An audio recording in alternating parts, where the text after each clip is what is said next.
So, climate change, fisheries productivity, what are the links, what is the potential? We think that climate will have a big effect on fisheries productivity, but at the same time, unfortunately, we have to remember that there are a lot of other things that are affecting fisheries productivity, and a lot of those are very much more immediate and well known, like overfishing and pollution and habitat disturbance. So I think it's very important when people talk about climate and its impacts that they put it in context of the other pressures that we're exerting on marine ecosystems already. And in fact, it raises the interesting issue that if you're concerned about how to adapt to climate change, then one of the best things that we can do is to get serious with the existing problems and pressures that we know about, like overfishing and habitat disturbance. In countries like Australia and New Zealand, where I think by international standards fisheries management is considered to be quite good. It is, yeah. What are the areas then that we need to be looking at here beyond simple fisheries management? Well, I mean, one thing that Australia is taking a lead on really is the idea that there are many services that we get from marine ecosystems, and of course in Australia tourism and recreation and so on is an enormously important part of the equation. So I think that there is already a strong incentive and move towards dealing with many issues at the same time in various forms of co-management, and that's really very impressive. And for fishermen who are already familiar with management issues, climate change is coming to many of them as something of a new topic. So what are the issues associated with climate change that they should be thinking about from now on? Yeah, climate change is a new topic, and there's no doubt that it has served to focus attention on the interaction between many things at the same time. So in a sense it's been used as a bandwagon to get action on other areas that also need attention.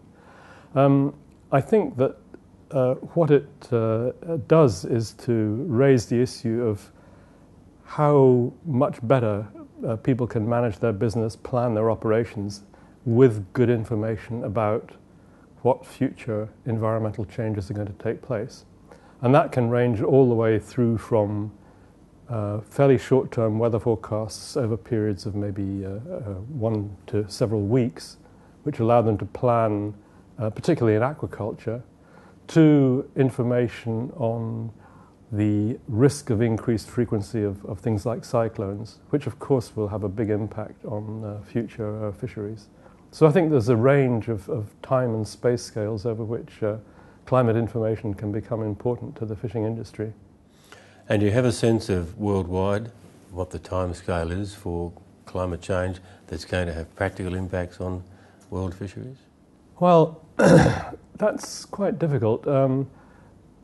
We think that the rate of climate change is going to be relatively slow. We're talking about rates of change of perhaps 2 to 6 degrees over a century, which when you take it down to a year is 0.02 to 0.06 degrees per year. And that's a tiny change in relation to things like seasonal variability or the effects of an El Niño or La Niña. But nevertheless, cumulatively, of course, it does build up and it does have a big effect. But that would be only over a period of 20 or 30 years.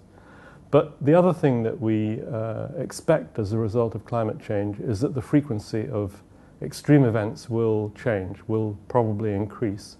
And there's some evidence, although it's early days, that that's already happening with things like cyclones, which may be getting more frequent and also more intense. And have there been observations of fish either changing their distribution or their abundance as a result of climate change? Yeah. There are a lot of examples of that, and some very good ones from Australia. I'm not so familiar with the Australian situation, but in Northern Europe we have very clear evidence of really big shifts, distances of hundreds or even thousands of kilometres over periods of 20 or 30 years in some cases. And what are some of the species involved there? Well, along the European continental shelf, there have been a number of dory species which were known to occur off North Africa, and in the early 1960s they started to be detected off Portugal, and by the middle 1990s they were being found all the way up to the northwest of Scotland. So there we have pretty good records, and we're pretty confident that they extended their range by 10 degrees of latitude over a period of 20, 30 years. And we also have information on a similar scale from plankton. So it's not only one or two species of fish, it's a whole range of different things. But cod and other commercial species as well, we know, have changed their ranges quite a bit.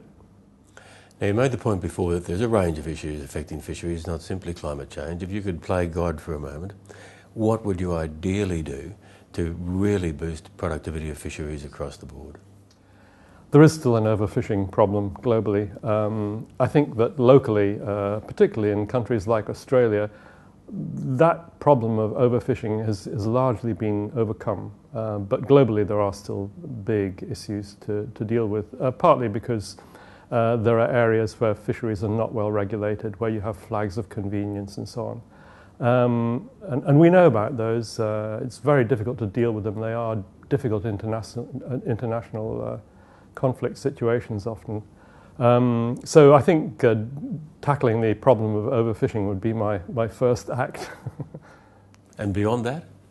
Well, I mean, I'm a great lover of seafood, and I think that people should appreciate it more. I think the fishing industry is already beginning to increase the public image of fisheries products. I think there's quite a long way to go. The other thing, though, that would undoubtedly help with boosting the total global yield of fisheries is that at present the species that we prize, that we pay a lot of money for, largely are the top-level predatory species.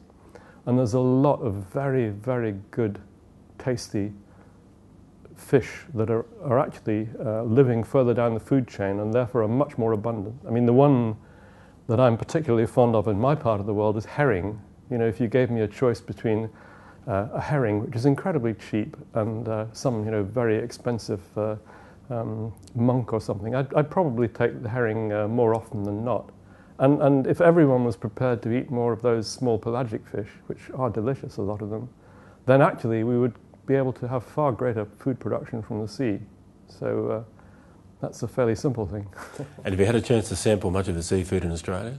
Well, we're living right down on Victoria Dock in Hobart, and there's several excellent fish places down there to buy fish as well, fresh fish. So we've been going into them and steadily working our way through the list of species and trying to remember what they all are. You know, the difference between trevally and trevally and blue eye, and the one I had the other day, which I thought was excellent, was garfish. So we've been sampling a lot, yes. Mm-hmm.